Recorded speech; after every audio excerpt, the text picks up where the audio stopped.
Now, through the miracles of modern technology, zany worldwide banner featuring Tom, Michelle, and Jim in an on-topic, off-topic free-for-all. Welcome to the Gun Talk After Show.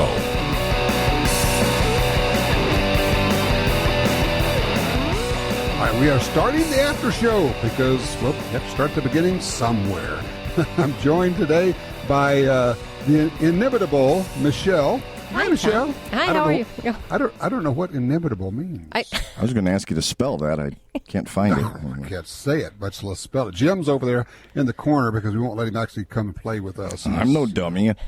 Keep my distance from you guys. That's right. He's in timeout like for the rest of his life, so it's okay. So what'd you guys do this week? It was fun. Work. Yeah, there's a lot of work. A little bit of play, a little bit of training with a female customer that was an awful lot of fun. It's always a good time to get somebody out on the range and have them turn around and give you the biggest hug and think, you know, you're the new best friend because you've helped them out. Coming in and feeling intimidated in a, what I'm going to do, air quotes, man's world, and finding out that it's not anything like what she had thought, and she was excited and is a friend of the range now, I'm certain. How did you start her out? What gun? What did you do? She came in with a firearm that her and her spouse had purchased, and she said, my husband travels, and I don't know anything about my gun. And I said, great, let's break it down. And I spent probably 45 minutes with her, which she was not anticipating. But, you know, it's the experience that makes the difference. And she had a great experience, a true shooting time on the range, all of her own. And it was tremendous. She's a great shot. She just needed a little bit of knowledge to go along with the base of a gun owner. Now, when you say break it down, did you break down her gun? Well, I could, but I didn't. No, Oh, I mean, okay.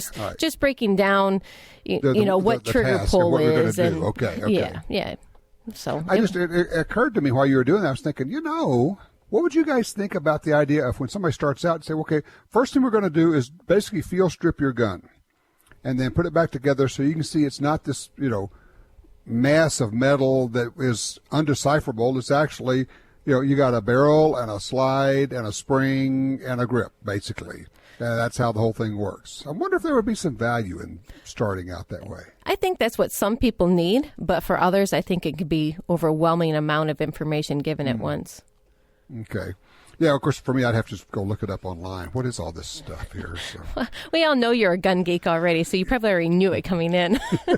Well, see, that's kind of like driver's ed. With my kids, I wouldn't let them drive a car till they knew how to change a tire. Well, I thought you were going to have them overhaul the engine. Well, it's going a little bit far. a little Huck Finn thing. I start them with the tire and they kind of phase into transmission repair. Oh, okay. But, you know, I mean, if you're going to be driving a car, you should know how to be able to fix stuff that's going to come up. True. I mean, basic stuff, you know. Now, here's something, just off the subject completely, but you just don't see people with flat tires anymore. I think the tires are so good. Now, it used to be we got 20,000, 30,000 miles out of a set of tires. Now it's 60,000. I got 70 on a car right now, yep. Yeah. I mean, you just hardly ever see anybody pulled over on the side of the road with a flat tire these days. And if they are, they're in Talkeetna, Alaska, where Frank's at. Talkeetna, Alaska, home of the Talkeetna Roadhouse. There we go. He's online too. Let's go talk to Frank right now. Hey, Frank, how do you doing? What's Howdy happening? do. We don't allow flat tires up here. I'm sorry. You just ban them and then everything's good, right? Everything is good except the weather, where it's been raining here for what seems like weeks on end. Been there, done that. When I first got to Alaska, somebody said, well, you're a photographer, right? And I said, yeah. And they said, yeah, I'm a photographer. They said, well, you know, you're going to love Alaska because it's a big gray card. In photography, we use a gray card to check exposure, and there are weeks when you will just have overcast skies like that. You betcha. You betcha. We did a little shooting at our range the other day, and quite honestly, it's one of the few times I was shooting in the rain. That can be interesting, but not necessarily fun. So, what kind of gun are you looking for here? As I age, I tend to be less accepting of recoil. I would like to be able to shoot a good 380, by which I mean it has a good front sight and an adjustable target rear sight, but I don't know of any made. I don't either. Michelle, any Target 380s come to mind? I just don't know of one. I've drawn a blank as well. I don't know of any manufacturer producing a Target 380. All right, here's a possibility. Browning just introduced a 1911 in 380. Roger that, but I have not yet put my hand on one. Have No you one looked has. down it? No one has that. I just looked at their website. It says now shipping, which means they're going to get around to shipping it soon. But, you know, if you had a 1911, now it's probably not standard. It's probably, smaller, but you could still do a trigger job and you could still do sights. You could swap sights out on it. That might be a basis to start with. You bet. And however, my hesitancy is from the pictures. It looks like the front side is just a little nubbin. That's all it is. You'll have to replace the sights. Now, there's another way to go here. Let me throw this out. The 380 is not known as an accurate round anyway. Why not a 22? Well, yeah, I do have a 22, but sometimes you want to be shooting center fire. 38 special? Well, no, that's all right. Maybe I'll just have to keep looking. Because, there is a target grade 38 special semi-auto. Of course. Yes, so, I don't remember who makes that. Smith & Wesson had that, and that's going in the Wayback Machine. I don't remember the model number of that anymore. That wasn't a 42, no. I don't remember, but there was when they were doing traditional bullseye shooting, and you'd have three categories: rim fire, 45, and center fire. And people would use the 38 special semi-auto for their center fire using wad cutter loads, little bitty light loads, very accurate, almost no recoil. It's been a million years since I saw one of those. I know.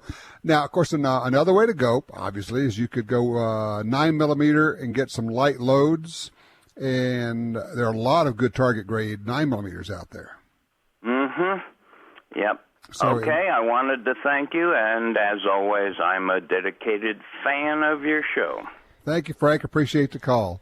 I have never even thought about this, Michelle, a Target 380. I'd have to say he's the first person that has asked that question, in all honesty. I've not thought about it either. As you say, it's not ever really been one of those rounds that's like, oh my gosh, it's so reliable. It gets the distance. You've got the speed. It's just one of those things that's always been that PPK type of firearm. It's always been that small side arm. Yeah, I mean, it's accurate. Although, now we have like the LC380 from Ruger, which is a kind of somewhat mid-sized to smaller gun. So you have some people bringing out a little bit larger guns. They're designed to be concealed carry guns, of course, maybe as a starting point, and you could go from there and start working on it. I still think you'd be better off, honestly, getting a 9mm, and you can buy light loads for 9s. These Target guys, they load them down, and you could shoot forever for not a lot of money with that. Well, what about, I know like they make 9mm conversions for 1911s. But with the weight of the slide, and I know you need another spring, but with the weight of the slide, would that be too much to convert a 1911 down to a 380? Boy, that would be like so much effort to get almost nothing in return. Right. Oh, that means we're going to go do it. Well, I mean, they make 22 1911s. Yeah, but a 9mm 1911 is one of the sweetest shooting guns ever. And as Rob Latham keeps reminding me, he says, also the 9mm is more accurate than the 45. Ah. So, man, those are sweet. That's where I would go. That 38 Super is still out there, too. Ah, that's a good point. It's funny because since I've never owned one, I tend to not remember or think about the 38 Super. But it is not only out there, but it's always got an interest level. It's kind of like the 10mm. It's never going to be huge, but it's always going to be consistent, and it's always going to be there. Right. There's still a lot of Target bullseye guys that are out there shooting them and reloading that ammo, and they love them. Yep. If you were serious about it, you could get a custom loader out there to whip you up special loads.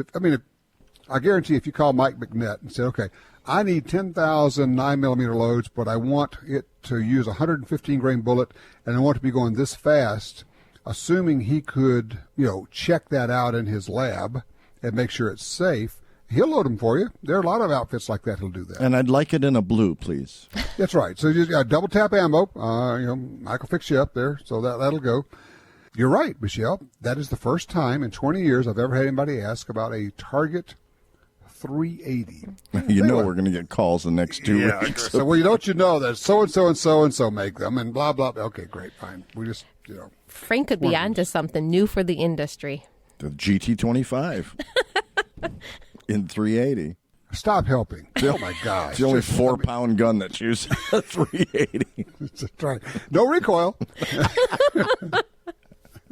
Oh, my goodness. Oh, it's the 380 is a great little round, but no. Just no. I think really you probably jump from the 22 to the 9. That's what you got to do. Yeah.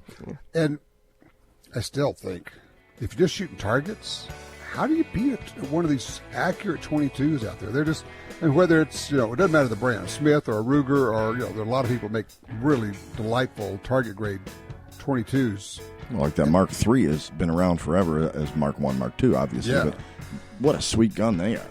Isn't that And nice everybody gun? shoots those good. Mm-hmm. They do, really. It's kind of the go-to gun if you want to start somebody out shooting. Yep. You can do it with one of those. They really are delightful. Tell you what, let's take a quick break, and then we'll come back and we can talk a little bit about target guns, but also want to talk about defensive stuff and see what's going on there. So we'll be right back.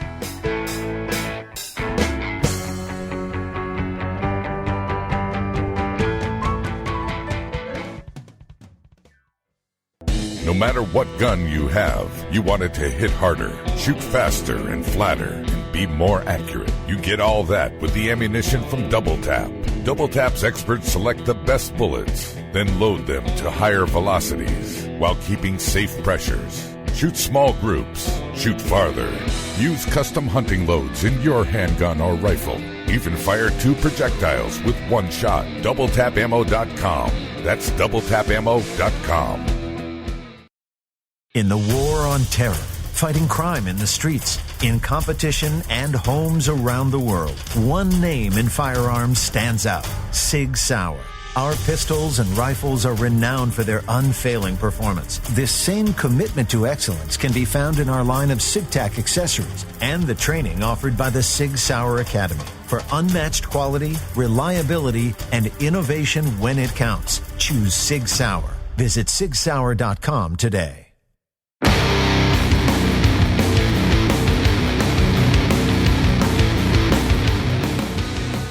All right, we're back with you. It is, of course, the after show. We got Michelle, I got Jim, and you probably have like an audience of thousands out there just waiting, breathlessly. Something like that, yeah. Something like that. Well, there may not be room in your studio for that. I'm not sure. We were talking about target grade 22s. It is one of the interesting areas that, without spending a ton of money, I mean, you could spend $3,000 or $4,000 or $5,000 on a target grade 22 Olympic type, but for what, $300-$400, Michelle, you get into one of the Rugers, one of the Smiths in that ballpark. Yes, absolutely, and it's a great gun to start out with. And there's tons of options. I mean, Browning, Buckmarks, the Rugers, the Smith & Wessons. Everybody makes a good 22. Everyone does. You could even, if you're really a 1911 fan, you can get one of the 1911s and 22s. That's right. Like 3/4 size, some of them are. And, yep. Mm-hmm. And they do make kits where you could take your full-size one and convert it. I've never done that. I just don't have any experience with them, but they've been around a long time. They have. I think Kimber probably brought the insurgence of a lot of that back in their 1911s with their 45 and 22 conversion. And it's not that expensive to do. And, of course, it's like $150 or something. Right. And as long as you can find the ammunition, I mean, what a great training tool it is. It's like using an air gun for any kind of a rifle event to train on. It's spectacular. Yeah, it really is. And I tell you, I keep getting reports from people saying, "Hey, I'm seeing 22 ammo on the shelves again." What are you seeing? It is back. We have. Oh, I shouldn't say this over the radio. No. Just say it in past tense, just to be safe. We had right. Now we have gotten some 22s in. It's not the best, selection of anything, but we have 3 different brands that are out there right now, and CCI is one of them, which is a good, well-known .22 manufacturer. And no, we're excited. We're excited that it's there. People are always asking, and you've always got this skeptic crowd that believes, this person's to blame or that agency is to blame. We don't know the reason other than it's just not there. So we rejoice when it's on our shelves. That's right. Buy it when you find it, and people say, well, it's just too expensive. I'm not going to spend that much. Yeah. Okay. Yeah, those days of cheap ammo are gone. I mean, cheap milk is gone, gas is gone, ammo's gone. But every once in a while you come across. My buddy of mine called me. He was on his way fishing, and he stopped at a big box store, and they had it for 6 cents a round for 22. Wow. He bought a couple thousand rounds. They're selling them by the each? Yeah, right. Limit 3 Count rounds. out 1, No, 2. all 3 of us are old enough to remember Pez dispensers, right? Yeah, there you go. That's how they sell them now. Hey, when it was really bad, I was at a shooting range, and they were selling .22 ammo. They would take it out of boxes and put it in baggies, in Ziploc bags. Yeah. You could get 20 rounds, and going, oh, man, that's sad. 20 rounds for $8 or It's something tough. ridiculous. So it's better times now, but I think you're right, Michelle. I mean, those days are gone. I mean, like I said, pull out a $10 bill and try to buy lunch at McDonald's for 2 people. You can't pay for the deal. It's going to cost more than that. Right. And it's not a matter of taking advantage of anybody. I mean, it's the cost of these companies with powder and primers and shipping alone is crazy. But people don't understand that they're having to ship this stuff hazmat. And, by the way, ammo is really heavy. Yes, it is. It comes by semi most of the time. It comes by semis. Wow, that stuff's heavy as lead. Well, imagine that. I wonder why.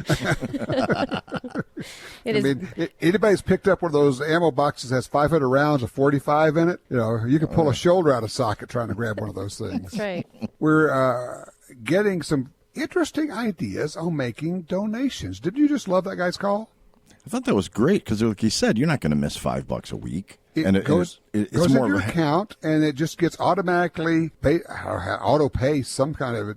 He called it bill pay, some kind of bill pay. But you just set it up so that each week it sends $5 to the NRA or ILA or Second Amendment Foundation or whomever it is. And you did the numbers, and what'd you come up with? $780 a year. $780 a year he's donating, and he doesn't miss it because it's only $15 a week. Right. Now, if you're doing one organization, obviously it's $260 a year. Right. And you go, well, if I walked up and said, would you send a check for $260 to, and they would say, well, no. So, well, could you do $5 a week, which is basically the cost of a cup of coffee at Starbucks? Yeah, no problem. Yeah, $5. Isn't it funny how we do that, though? It just, we are so strange about that. We can't see, one looks like a lot and one looks like a little. It's the exact same thing. Yep. Yeah. For less than $1 a day, you can help defend your amendment rights. Thank you, Sally Struthers. I like that. Wouldn't you donate? Why do I have a sudden urge to go feed needy kids? Well, but it is incredible. And if you can't afford that much a week, maybe $5 a month. It's still something that goes toward an organization that's working in our interest. Pick something, be a part of the solution. And look, pick the one you like and don't send it to the one you hate. I don't really care. Right. It's just like people go, oh, well, I don't like that group. I go this other group. I don't care. Well, if nothing else, it gives you, pardon the pun, ammunition when you're talking to people. It's, I gripe and bitch about this and that and the other thing. And all right, well, what have you done? Well, nothing. Well, who do you give money to? Nobody. So what you're saying is it purchases us the feeling of superiority. Absolutely. All right, I'm there, baby. Call it what it is. That's right. I want to be able to say, I gave, you didn't. Exactly. But seriously, when you're talking to somebody, have you ever noticed the same thing about the elections? Oh, that guy, what an idiot. I can't believe he got in office. Well, so obviously you didn't vote for him. Well, I didn't vote at all, but... That's what you just want to say. Shut up. Yeah. Just shut up. Well, and then doing a little looking forward, Frank's kind of put me in this mood talking about snow in Alaska. But, with Christmas and stuff coming, what an opportunity to give away to your grandchildren or, in-laws of any sort, if they're into firearms, a membership to the NRA if they're not already there. It's a great opportunity to advance the sport, to help support what we believe in. And, you know, as we've always said, we need the numbers to make it worthwhile. And we got to keep pushing forward those numbers. And if you really have an anarchist heart, as I do, then you pick like 3 or 4 of the doctor's offices that you visit and buy them NRA membership so the magazines will go into the waiting room. Nice. You like? I like it. That's genius there.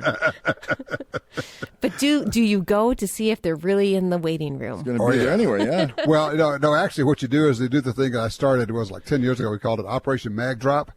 Instead of dropping real magazines, you just cut your name out of the cover, the mailing address, and every time you go into a doctor's office or something, you take some of your gun magazines and just put them in amongst all the other magazines they have there. Just leave them. I love it. I mean, come on, it's a little bit of a rebel, uprising here. You're just sharing your library. That's what it is. Reading is fundamental. That's right. Or some kind of mental. Whoa, it's mental. Oh, okay. So I do like the idea of making regular investments. This is almost like sweeping the change off of the top of your dresser. I mean, it's that kind of, it just will cause you no issue at all. $5 a week is, when you start thinking about what do you pay for lunch, what do you pay for coffee, pick whatever it is, the thing that you do, you can't find $5 in your budget, I guarantee you, in your weekly budget. Of course, I've never smoked, but I think that's like what a pack of cigarettes costs. Cigarettes are what, $6-7 a pack? Yeah, really? Probably. Last time I was behind somebody at the gas station, they were purchasing a carton. It was like $60. I was like, 10 packs. Oh my gosh. Like, wow. I mean, it's as bad as ammunition. Yeah, really? Start Here we carrying a go. sign around. We'll work for cigarettes. Right. Well, Stand on the side of the road. Oh, man. Well, it's funny. The caller who said he doesn't carry an extra magazine, and he's wondering the likelihood of needing the second magazine. What did you picture? He's got a 17-round mag? I did. I thought, well, he's carried a Glock. He's got 17. Yep, Exactly. exactly. Okay. And then he says he's carrying basically a 6-shot semi-auto. Yeah, but one in the pipe. Okay, you got 7. You're right. So you could take care of 7 zombies with that. I don't know. I don't know. Not having it would suck. Oh. That, Can you even that'd have to be the worst thing. No, I mean, can you even imagine how bad it? Okay, you have taken the step, which is the big step. The big step is to say, I'm going to carry, right? Mm-hmm. I've gone there, but I'm not going to carry this 3-ounce thing. It's so flat, it can go in the front pants pocket of any pair of pants or slacks I have. It will be invisible. It just disappears. In the case of his gun, because he's carried a little car. So it's small magazine, and cars are wonderful guns, but they're limited ammunition. Just like any single stack is. Right. Even a 1911 is, it's limited ammunition there. So I think if you're carrying a semi-auto, not just for the ammo, but also for the operability, if there's an issue with malfunction or something. But, I always say that, but then I have to remind myself how few people have actually gone to ranges and practice over and over and over and over again, dropping a mag and pulling out a new mag and putting it in, racking the slide, and getting back in the fight. Yep. That's because people don't train enough in general. I took my concealed carry class. Yeah. Well, that brings up a question. Jess? Is it truly how many spare mags you carry, or it's really round count, not spare mags? Well, it's both, because you carry the extra magazine for 2 reasons. One would be for additional ammunition, but the other is to have the option of putting in an actual functioning magazine should one go down. Okay. So the second issue is irrespective of how much ammo. If you've got a 19-round magazine in your gun and it goes, click, it won't feed, and you have to rack the slide, it goes bang, and then it won't feed, or it won't feed at all. Even if you've got 17 rounds in the magazine, you got to get rid of that sucker and put another magazine in with the hopes that that one will function for you.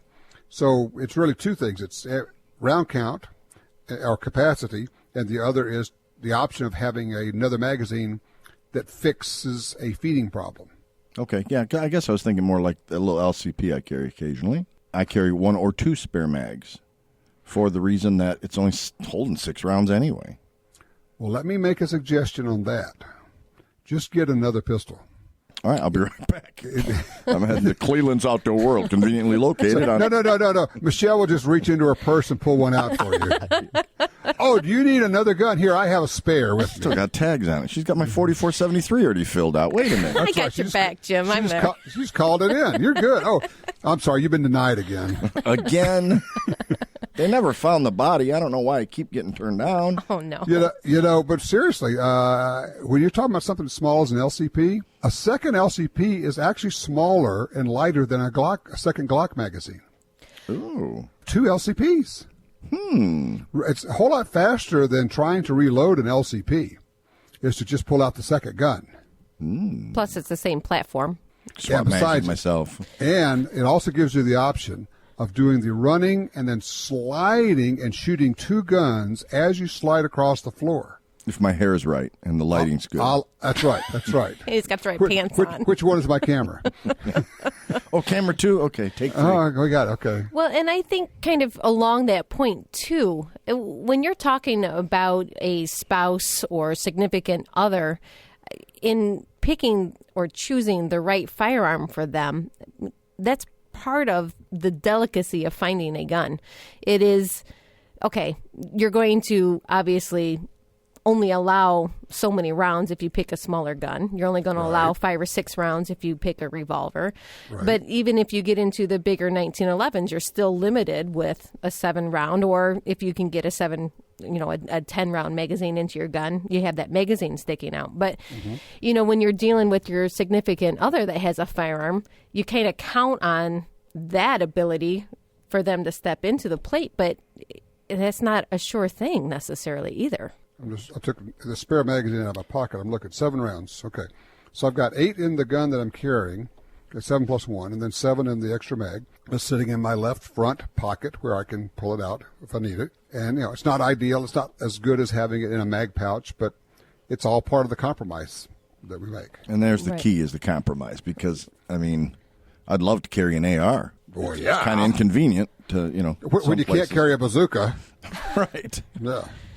So we make compromises for the way we dress, for where we're going, and it just all factors in. Yeah, I like the idea of a full-size double stack and all of that, but I'm generally not going to carry that. So these days my compromise position is generally a single stack 9.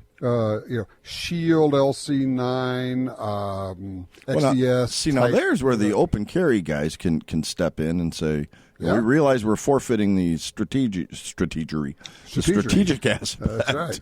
But boy, we carry double, and we still carry spare mags. Now we've got 45 rounds available. Kind of puts a little argument in their corner for that. Yep. It's and everything's a choice and everything's a compromise. What will you do? What can you do?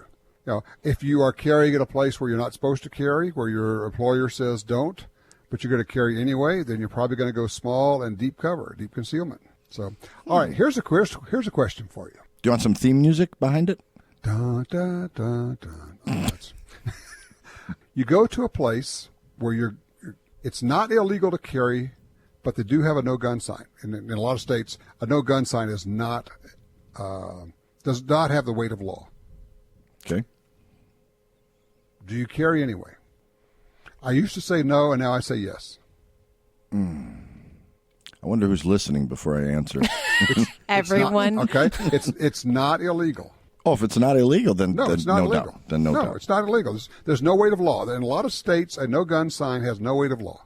Right now, there are some gun laws in certain states. I think Ohio is one of them. That the gun law, the no gun sign has to meet certain specs. Right, Texas the same way. Yeah, if it doesn't meet the specs, it's invalid, and they That's can't the circle. prohibit. The gun with a circle does not meet the weight of law. It's like having no sign at all. Right. But I have kind of gone to the place where I say, okay, from a practical standpoint, I'm probably just going to carry. I just don't care.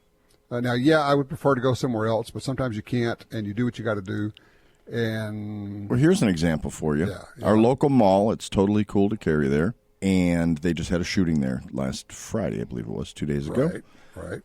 And I go to the mall all the time. And there's one particular place that has a no gun sign. That's the movie theater. I'm not going to walk around the mall for an hour or two before or after a show being vulnerable just because my final destination or my end destination has that sign up. Mm-hmm. So will I, forget to see the sign and casually, I think a lot of people are forgetting to see the signs these days, honestly, because they're saying, "Are you kidding me? I'm not going in there without a gun." Right. And the old deal of, look, the only way anybody's going to know is if I had to pull it, and if I have to pull it, then I'll take whatever the legal side of it is, because the only reason I pulled it is because somebody was going to get killed if I didn't. Right. There's not a metal detector. They're not going to frisk me, or I'm not going to permit them to frisk me. And there's nobody there taking care of you. They're not providing any extra security for you. Right. But they are checking your purse for milk duds. Assault milk. Well, yeah. I mean, okay, I understand that part of it. I mean, really. So don't put it in your purse, Jim. Follow the money. Yeah, my purse. Follow the money. It's always the money. That's right. That's right. Jim has this little pouch that hangs around his neck, puts it inside of his shirt. It's got all of his milk duds, and his jujubes and all that. So, but it's fuchsia. In case they do find it, they're not going to want to mess with me. There you go. Don't mess with the guy with a fuchsia purse. Generally not. It is amazing to me how many people I see and meet these days who carry all the time. It has become so common that it's not at all unusual when I run into people now. And that was not the case 5 or 10 years ago. Well, I think we've gotten tired of being the victim. I guess there's no better word to use. We're tired of being the lawful citizen that applied for a CCW permit, took the training, goes to the range, is that person that keeps themselves fresh with everything, and yet is told when you go to a certain destination that you can't have it. And it's just open jurisdiction for a criminal, and everybody knows that. So I think it's just standing up and saying, no, this is my right. I have the right to do this. You gave me the permit. I met your questions. I met your background. I gave you my picture. You've got my fingerprints. You know who I am. Which I should not have had to do in the first place, but I did it anyway. That's right. Because I'm the good guy. I do obey the rules. Right. Unless you've got one of those stupid signs up, and I'm not going to obey those. So well, but the only person that they're alienating is the lawful citizen. It's not going to stop any criminal intent unless they go after the criminal. That's what the plastic signs are for, Michelle. Jeez. I know. It's just unclear on the concept. There you go. It's just maddening to people, I think, and they're just standing up and they're ready. I think they're done. And every time you hear of a story, it happens every day. Carjacking, mugging, assault, rape, road rage, whatever it is, and you're thinking, okay, I know that there will be no one there with a uniform to help me. And I'm going to be the only one there, and it's my job to come home at the end of the day. And so, no, your stupid rules, forget them. I'm carrying from now on. And there's rules of common sense, too. Yeah, well, there you go. All righty. Well, I'll tell you what, Michelle, your job this week is to find enough .22 ammo for all of us. How much do you need? I don't know. However much you can find, that's how much I need. Okay. All right. I'll work on it. There you go. And Jim, your job is to create a new line of Target 380s. Okay, I'll get right on that. There you go. We're going to make them LCP with target sights.